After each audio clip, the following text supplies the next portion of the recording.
آسمان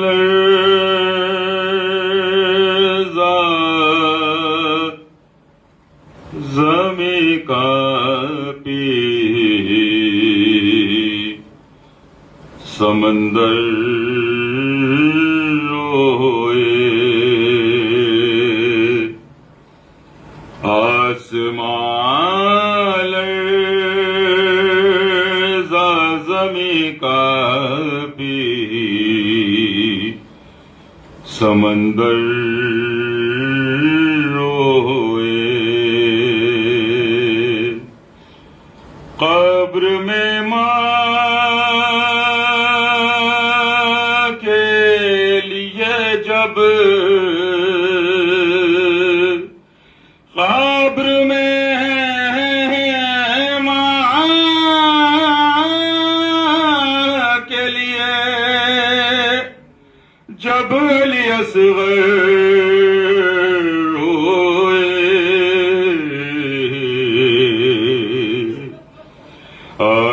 آسمان زمیں کانپی سمندر روئے تنہا روتی تھی بہتر کو علی کی بیٹی تنہا روتی تھی بہتر کو علی کی بیٹی میرے دا جب ہوئی زنا میرے دا جب ہوئی زنا تو بات روئے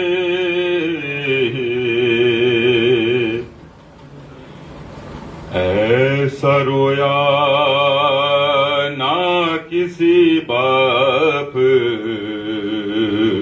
کو بیٹا کوئی ایسا رویا نہ کسی باپ کو بیٹا کوئی جیسے 40 برس عابد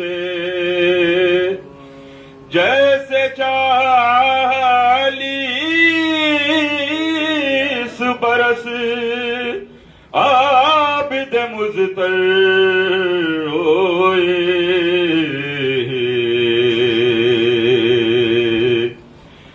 ایسے ہر ناصر شبیر پروئی زینب ایسے ہر ناصر شبیر پر روئی زینب جیسے بھائی کے بچھڑ جانے پر جیسے بھائی کے بچھڑ جانے پہ خواہر روئے شمر کا خوف ہے گردن میں رسن بھی ہے بندھی شمر کا خوف ہے گردن میں رسن بھی ہے بندھی اپنے بابا پہ سکینہ اپنے بابا پہ سکینہ کہاں جا کر روئے.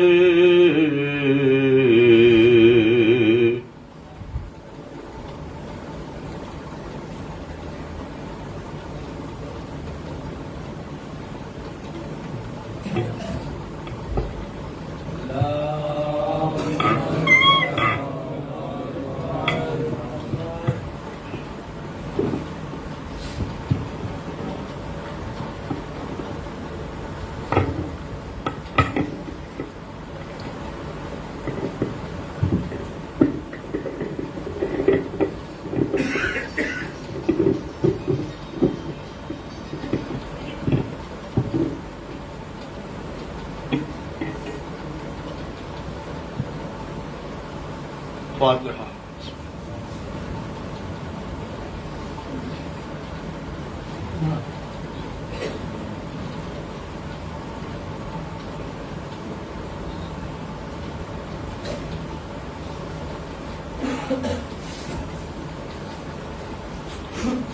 اعوذ باللہ من الشیطان اللعین الرجیم. بسم اللہ الرحمن الرحیم. والحمد للہ رب العالمین والصلاة والسلام علی اشرف الانبیاء والمرسلین خاتم النبیین سید البشرین محب الغرباء والفقراء والمساکین رحمت للعالمین رسول الثقلین امام الحرمین صاحب خابہ قوسین محبوب رب المشرقین والمغربین جد الحسن والحسین مولانا و مولا الثقلین ابی القاسم اہل بیت الطیبین الطاہرین المعصومین المظلومین المنتخبین المنتجبین الذین اذهب اللہ عنہم الرجس وطہرہم تطہیرا. لعنت اللہ علی اعدائہم وقتلتہم ومنکر فضائلہم ومصائبہم وطہارتہم وجلالتہم وشجاعتہم وعظمتہم وولایتہم وعطشہم اجمعین من یومنا ھذا الی یوم الدین. اما بعد فقط قال اللہ سبحانہ تبارک وتعالی فی کتابہ الکریم والفرقانہ الحکیم والقرآن الکریم وقولہ الحق. بسم اللہ الرحمن الرحیم. یا ایہا الذین آمنوا اوفوا بالعقود. صلوات بیت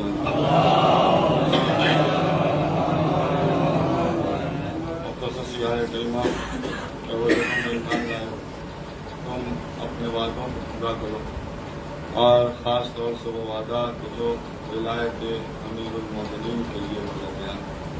اللہ نے ان لفظوں میں وعدہ پورا کرنے کا حکم دیا ہے، اور ظاہر سی بات ہے کہ جب وہ ہمیں حکم دے رہا کہ جو وہ وعدہ خود کرے گا وہ ضرور پورا کرے گا. اب یہ دیکھنا ہے کہ اللہ نے وعدہ کیا کیا اور کیا نہیں کیا.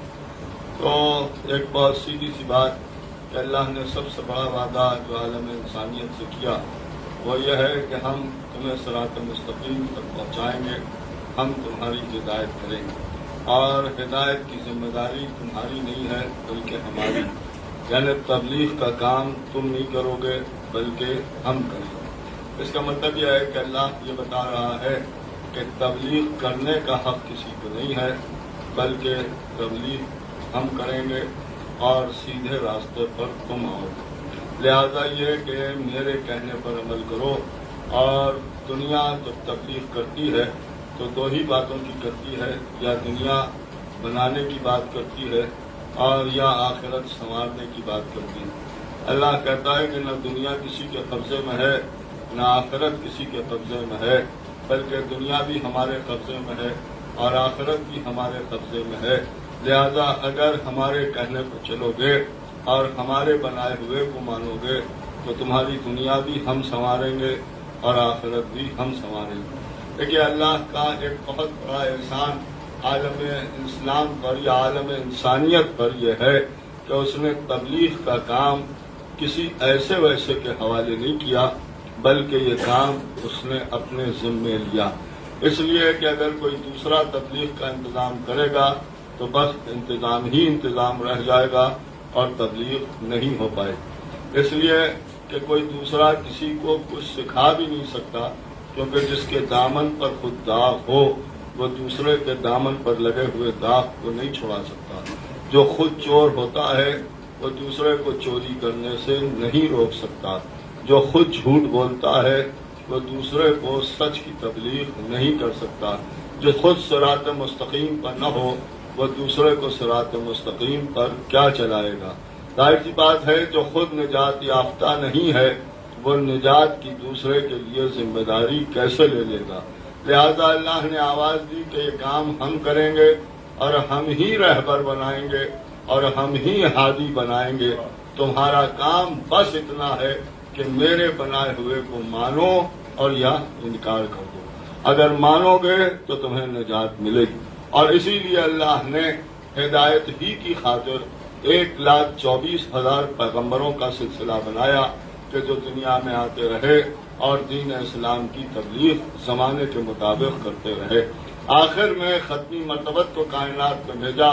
جب رسول اللہ تشریف لائے تو رسول اللہ پہلے اپنی حقانیت اور اپنی سچائی اور اپنی ایمانداری کا دنیا کے دلوں پر سکہ بٹھاتے رہے اور لوگ انہیں امین کہتے رہے، لوگ انہیں صادق کہتے رہے، یہاں تک کہ حالات اور آگے بڑھے اور پھر رسول اللہ کو عقد کی ضرورت ہوئی اور جناب خدیجہ کبریٰ نے عقد کی خواہش کی اور اپنے غلام کے ذریعے سے پیغام بھجوایا کہ جا کے رسول اللہ سے کہو کہ جو عرب کی ملکہ ہے وہ آپ سے عقد کرنا چاہتی ہے. اور جب یہ کہا تو رسول اللہ نے جواب یہ دیا کہ اگر خدیجہ مجھ سے عقد کرنا چاہتی ہیں اور تم یہ پیغام لے کے آئے ہو تو اس کا تذکرہ جناب ابو طالب سے کرو. آپ نے غور فرمایا جو میں عرض کر رہا ہوں کیا میں اب تذکرہ جناب ابو طالب سے کروں؟ ابو طالب کون ہیں؟ کہ رسول اللہ کے چچا ہیں. وہ ابو طالب ہیں جنہوں نے رسول اللہ کی پرورش کی ہے اور وہ کہہ رہے ہیں رسول کے ان سے تذکرہ کرو. تو آنے والے غلام نے جس کا نام تاریخ میں میسرہ لکھا ہے اس نے کہا کہ عقد آپ کو کرنا ہے، بات ابو طالب سے کیوں کریں؟ تو عجیب و غریب جملہ ارشاد فرمایا کہ میں بغیر ابو طالب کی مرضی کے کوئی عمل نہیں کرتا. ایک صلوات پڑھے محمد. ایک اور صلوات بھیج دیں محمد. اب آپ نے غور فرمایا مسلمان اسے کہتے ہیں کہ جو رسول کی مرضی کے مطابق عمل کرے اور رسول اسے کہتے ہیں جو ابو طالب کی مرضی کے مطابق عمل کرے. ایک صلوات پڑھیں محمد. تو آپ یہ فرما رہے ہیں کہ میں بغیر ابو طالب کی مرضی کے کوئی عمل نہیں کرتا. اس کا مطلب یہ ہے کہ رسول اللہ جو بھی عمل کرتے ہیں، دیکھیے یہ ایک ایسے صادق القول کا قول ہے کہ جس میں کوئی غلطی اور فریب کا امکان نہیں ہے. لیکن جناب ختمی مرتبہ ارشاد فرما رہے ہیں کہ میں کوئی عمل، کلیہ بیان فرمایا ہے کہ میں کوئی عمل بغیر ابو طالب کی مرضی کے نہیں کرتا. اس کا مطلب یہ ہے کہ نبی جو بھی عمل کرتے ہیں وہ ابو طالب کی مرضی دیکھتے ہیں. نہیں توجہ فرما رہے ہیں آپ. یہاں مسئلہ یہ ہے کہ اگر ہم اپنی مرضی میں کسی بات پر الجھ جاتے ہیں اور کوئی فیصلہ نہیں کر پاتے تو استخارے کے ذریعے سے اللہ کی مرضی معلوم کرتے ہیں. نہیں توجہ فرما رہے ہیں آپ جو میں عرض کر رہا ہوں. اب ظاہر سی بات ہے کہ ہم اللہ کی مرضی دیکھتے ہیں، رسول اللہ ابو طالب کی مرضی دیکھتے ہیں. اس کا مطلب یہ ہے کہ ابو طالب کو نبی یا استخارہ سمجھتے ہیں یا مرضی الہی سمجھتے ہیں. صلوات بھیجتے ہیں محمد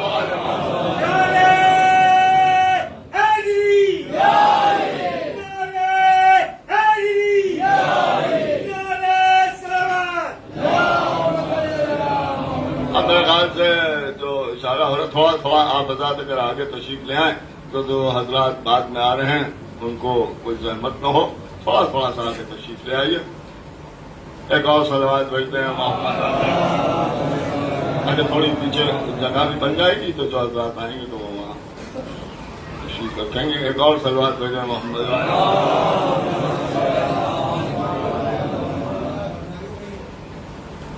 آئیے تھوڑا آگے جائیے.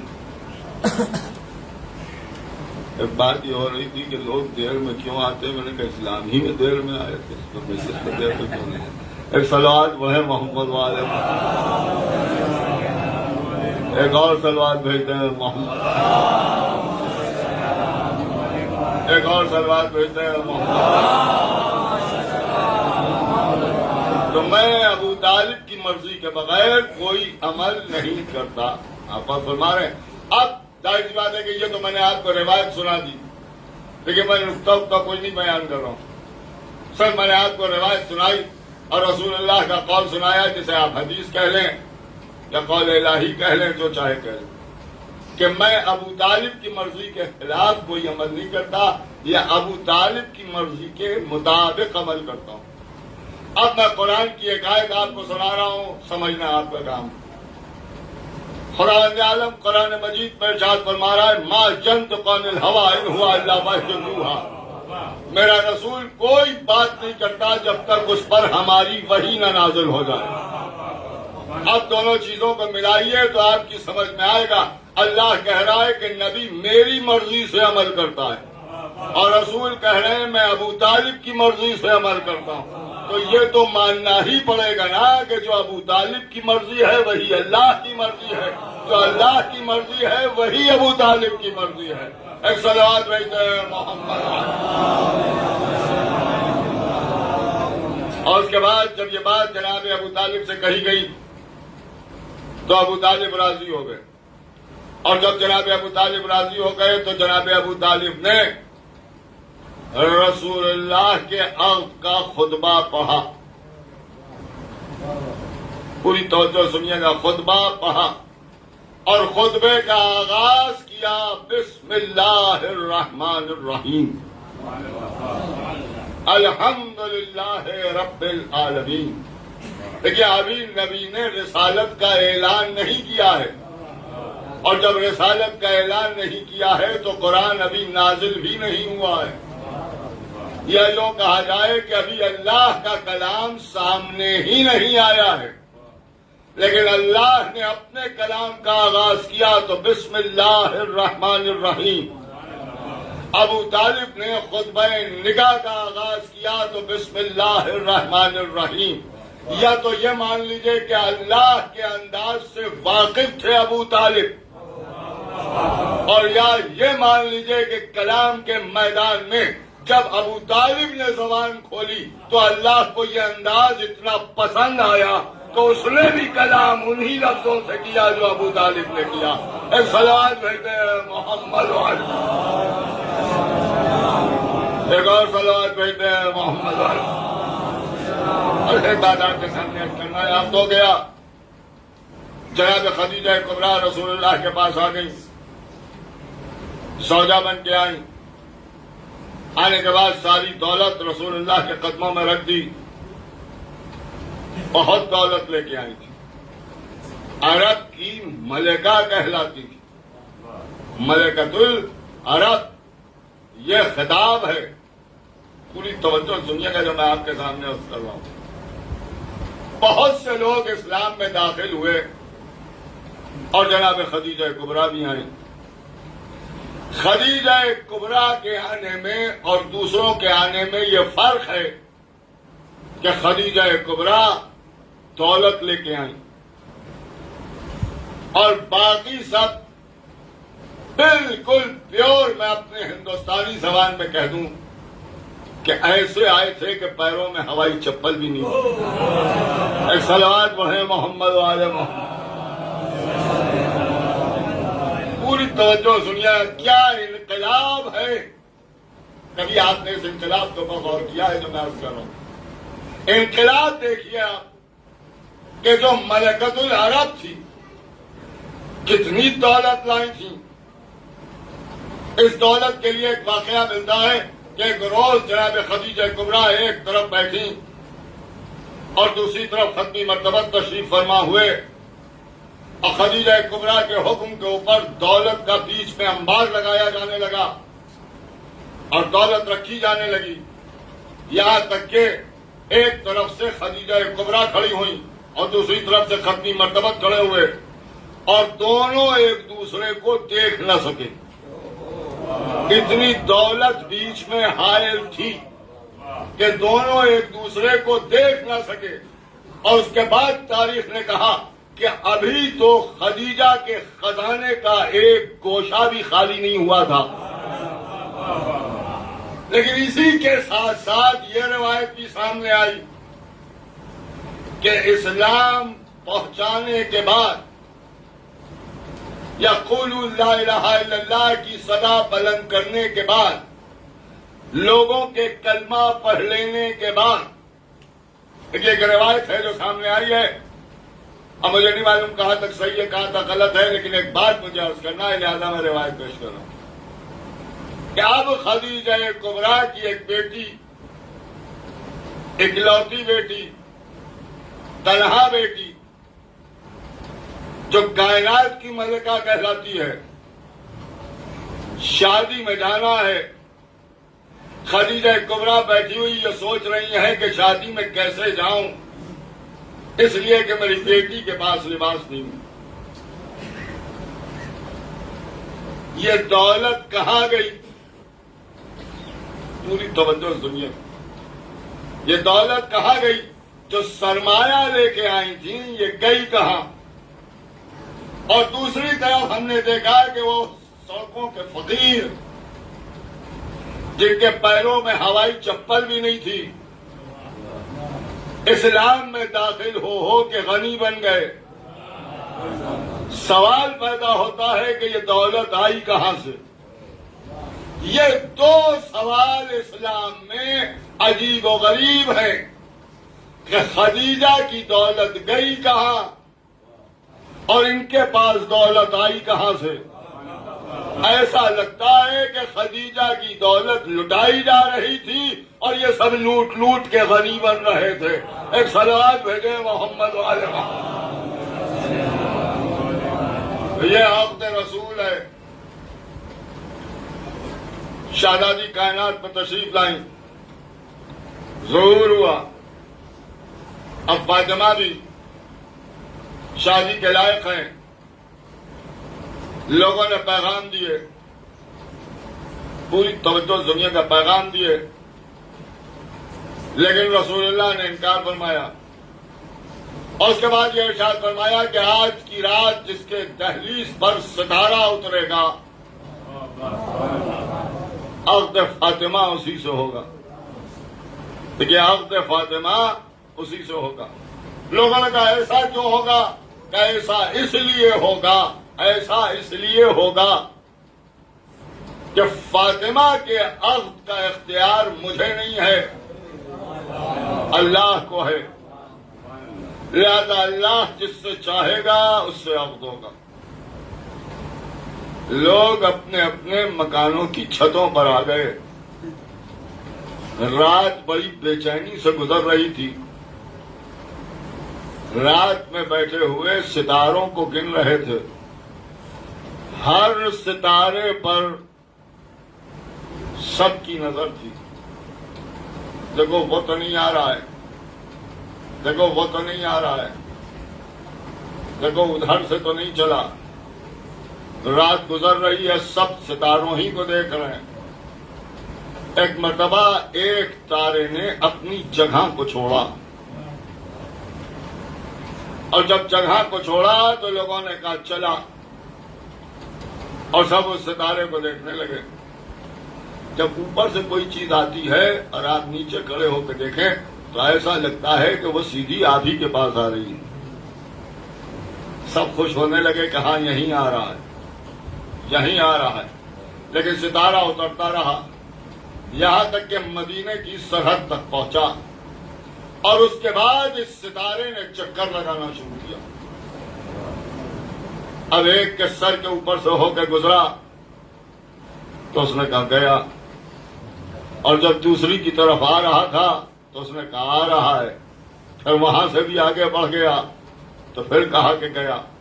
ایک ایک کے سروں سے ہوتا ہوا وہ ستارہ گزرتا رہا اور پھر آ کے اس نے در علی پر سجدہ کیا، اور جب در علی پر سجدہ کر چکا تو پھر واپس ہوا، پھر جا کے اپنی جگہ پر اس نے قیام کیا۔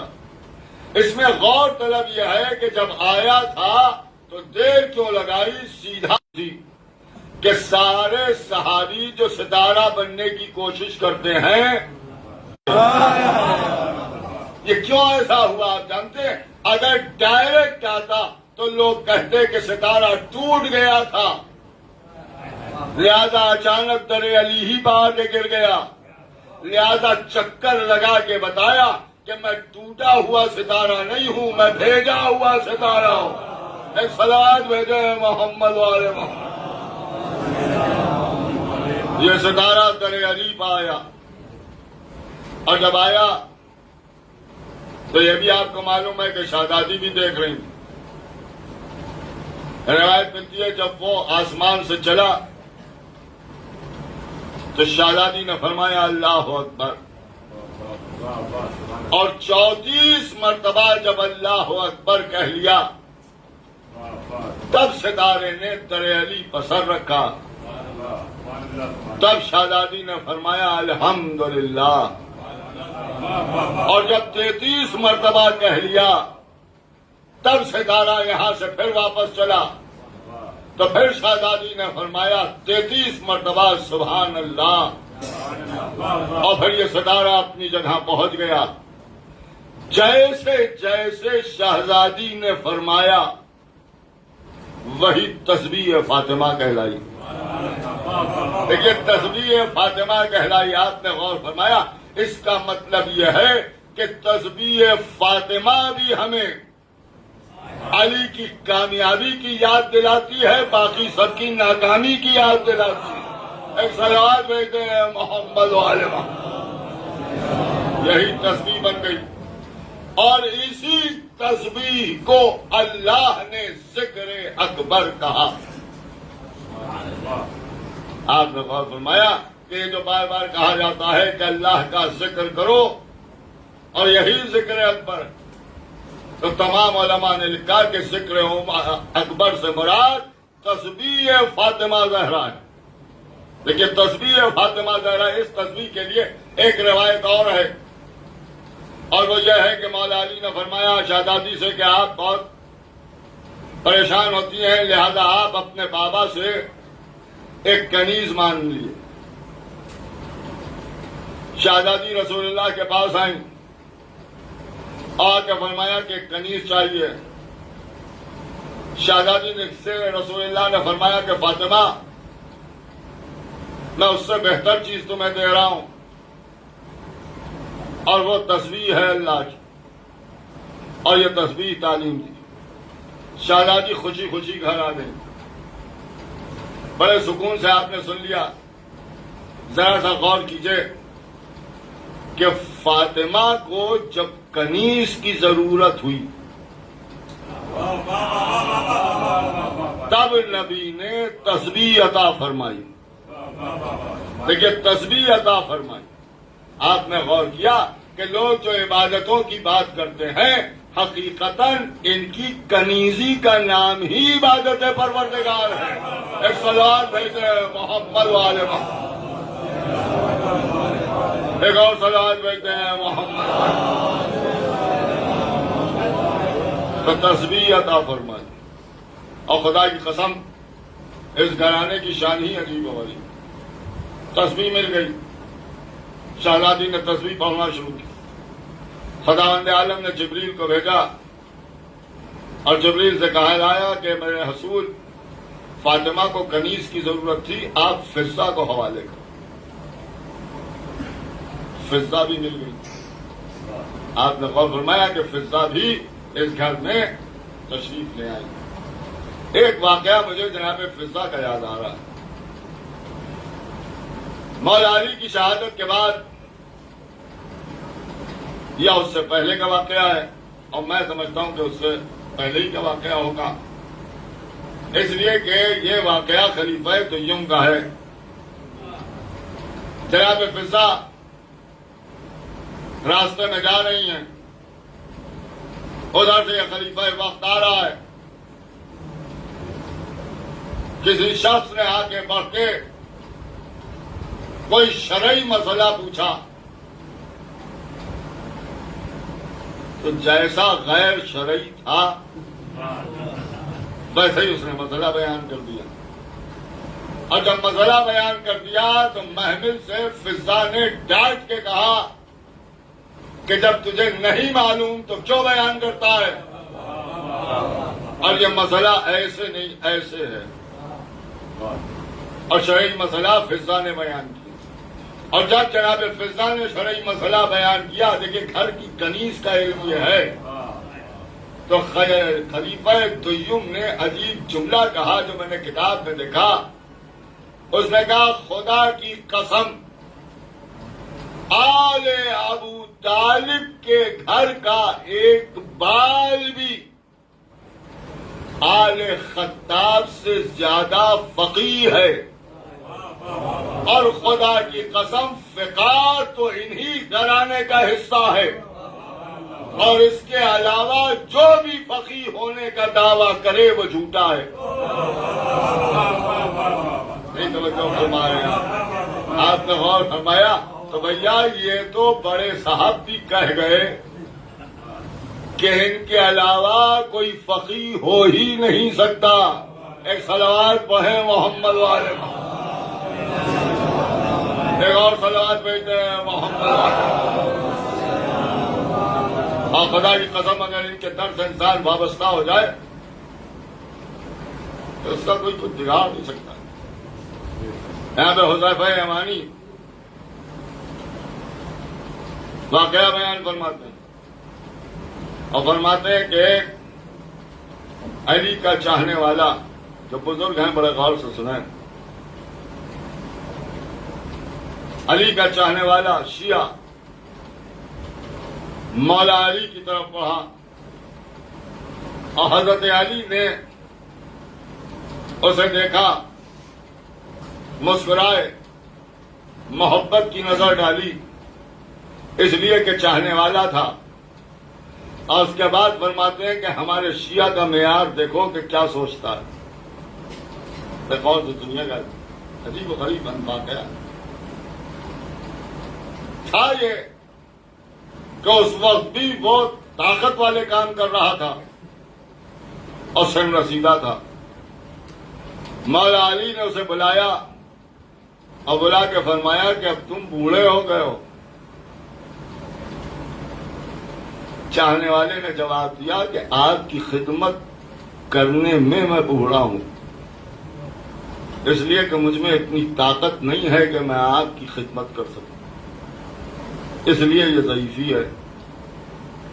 علی نے مسکرا کے فرمایا کہ لیکن تم ابھی طاقتور ہو۔ اس نے سر جھکا کے سلام کیا اور اس کے بعد کہا کہ بے شک آپ کے دشمنوں پر میں طاقتور ہوں۔ آپ نے غور فرمایا کہ آپ کے دشمنوں پر میں طاقتور ہوں۔ مولا علی نے ارشاد فرمایا کہ ابھی تمہاری زندگی بہت باقی ہے، کہ جیسے یہ زندگی آپ کے نام وقف ویسے ہی وہ بھی زندگی آپ کے نام وقف۔ علی نے گلے لگا کے فرمایا یہ ہے معیار شیعت۔ ایک صلوات پڑھیں محمد والے آپ کا فرمایا یہ ہے معیار شیعت۔ اس کا مطلب یہ ہے کہ علی نے بتایا کہ سن کے اعتبار سے نہ کوئی بوڑھا ہوتا ہے نہ کوئی جوان ہوتا ہے، بلکہ جب ہماری خدمت کرو تو فخر نہ کرو کہ ہم نے سب کچھ کر لیا، وہاں پر اپنی کمزوری کو محسوس کرو کہ جو کرنا تھا وہ کر نہ سکے، اور جب ہمارا دشمن آ جائے تو پھر اپنی کمزوری کو نہ دیکھو بلکہ طاقتور بن کے اس کے سامنے چلے جاؤ، اور جو زندگی گزار چکے ہو اور جو گزرنے والی ہے وہ ہمارے نام وقف کر دو، اور جب وقف آل محمد کے نام ہو جائے تو پھر اسے کوئی ظالم ہی نظر لگا سکتا ہے، ورنہ یہ کہ کسی کی طاقت نہیں ہے کہ جو امام کے وقت کی طرف نظر اٹھا کے بھی دیکھے، اس لیے کہ اگر وقتی طور پر کامیاب ہو بھی جائے گا تو پھر امام ہی کا ایک بیٹا بیٹھا ہے جو آ کے وصول بھی کر لے گا. ایک صلوات پڑھیں محمد والے آپ ذرا سا متوجہ ہو جائیں. تو آل محمد کے سلسلے میں ایک بات آپ کے سامنے عرض کرنا چاہتا ہوں، لیکن وقت بہت ہو گیا ہے، ابھی ہندی میں اٹھنا ہے، لہذا بات کو یہیں سے آگے بڑھایا جائے کہ اس گھرانے کی شان عجیب و غریب، جسے جو مانگنا ہو وہ اسی در سے مانگے اور اسی در سے ملتا ہے. اور ہم تو یہی کہتے ہیں کہ جسے یہاں سے نہیں ملتا اسے کہیں سے نہیں ملتا. امام حسن مجتبیٰ علیہ الصلوۃ والسلام، امام کی شان کیا ہے؟ گھر میں تشریف فرمائیں، بیت الشرف سے نکلے، خانہ کعبہ کے قریب پہنچے تو دیکھا کہ ایک شخص خانہ کعبہ کا پردہ پکڑے ہوئے کچھ اپنی حاجتیں بیان کر رہا ہے، بہت خاموشی سے.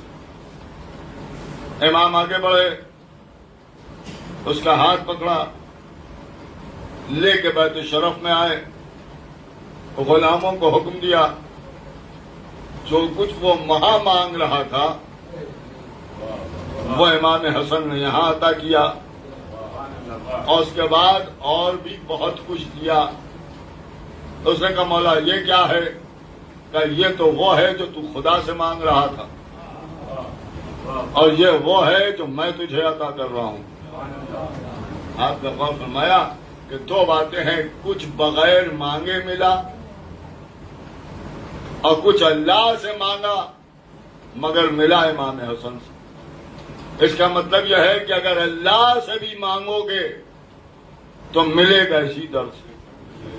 دیکھیے اسی در سے آپ نے غور کیا، مانگا اللہ سے، ملا امام حسن سے، اور امام حسن سے نہیں بھی مانگا جب بھی مل گیا. اور اس کے بعد اس نے کہا کہ مولا یہ اتنی عطا ہے میں لے کے کیسے جاؤں؟ کہا حمال بلا لا، مزدور بلا لا. مزدور آ گیا، اپنے پاس سے مزدور کی مزدوری بھی عطا کی، اور اس کے بعد کہا کہ لے جا، اور لے جا کے اس کے گھر پہنچا. اگر ہم میں سے کوئی بھی ہوتا تو کہتا مزدوری تو آپ ہی کے ذمہ ہے، اسی میں سے دے دیجیے گا. لیکن امام حسن نے یہ نہیں کیا. کیوں نہیں کیا؟ کہ اس لیے کہ اگر مزدوری اس کے ذمہ رہتی تو امام حسن کی ادا کا بوجھ اس پر ہو. ایک جملہ کہنے کو جی چاہتا ہے کہ جو امام اپنے در کے سائل کو ادا کا بوجھ نہ اٹھانے دے وہ اپنے حق کے قائل کو خطا کا بوجھ کیا اٹھانے دے. امام حسن نے اسے عطا کر دیا، چلا گیا. تم مانگو اللہ سے مگر ملتا اسی در سے ہے. اور وہ حسن ایک روز، خدا لعنت کرے 14 ملونہ پر کہ جس نے زہر دیا، اور امام حسن علیہ السلام نے زہر کا پانی نوش فرمایا. اٹھے، اٹھ کے چلے. 14 نے پوچھا کہ آقا کہاں چلے؟ امام نے فرمایا کہ جہاں تو نے بھیجا ہے وہاں جا رہا ہوں. وہ یہ کہہ کے چلے، جناب ام فروا کے دروازے پر آئے، تقبل بات کیا. جناب ام فروا نے دروازہ کھولا، امام حسن نے اندر قدم رکھا، لڑکھڑانے لگے. ام فروا نے بازو پکڑ کے بستر تک پہنچایا. آقا خیریت تو ہے؟ کہ ام فروا مجھے زہر دے دیا گیا. ام فروا میں جا رہا ہوں. یہ کہہ کے آپ نے فرمایا کہ میرے لال قاسم کو جلدی بلاؤ. جناب قاسم کو بلایا، بلا کے اپنے سینے پر لٹایا. سینے پر بچہ لیٹا رہا. کچھ دیر کے بعد امام حسن نے ایک تعویذ تحریر فرمایا اور اس تعویذ کو جناب قاسم کے بازو پر باندھا، اور یہ فرمایا کہ میرے لال جب وقت سخت پڑے اور مصیبتیں گھیر لیں